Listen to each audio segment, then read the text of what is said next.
എല്ലാവരും ഭക്ഷണത്തെ കുറിച്ചാണ് പറഞ്ഞു തന്നെ. ശരിക്കും ഭക്ഷണമല്ല വില്ലൻ, ആ കഴിക്കുന്ന സ്വഭാവമാണ് വില്ലൻ.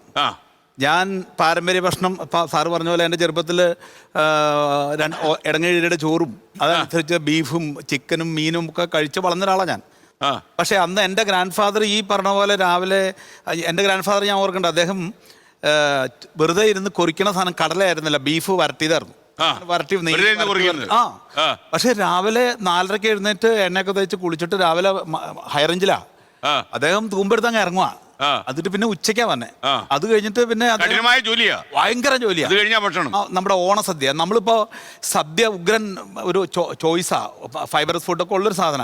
പക്ഷെ അത് വർഷത്തിൽ ഒരിക്കലും അല്ലെങ്കിൽ 2 തവണയായിട്ട് അത് ചുരുങ്ങിപ്പോയി. ഞാൻ ചുട്ടെടുക്കണ പരിപ്പോടെ കണ്ടിട്ടുണ്ട്, എണ്ണയിൽ പൊരിച്ചെടുക്കണതല്ല, മുരിങ്ങയില ചേർത്ത് ചുട്ടെടുക്കുന്ന പരിപ്പോട എൻ്റെ നാട്ടിൽ ഞാൻ കണ്ടിട്ടുണ്ട്. നമ്മുടെ പ്രശസ്തനായ ഒരു ഫിലിം പ്രൊഡ്യൂസറുടെ അമ്മ, അത് ഞാൻ അദ്ദേഹത്തിന്റെ വീട്ടിൽ നിന്ന് കഴിച്ചിട്ടുണ്ട്. അത്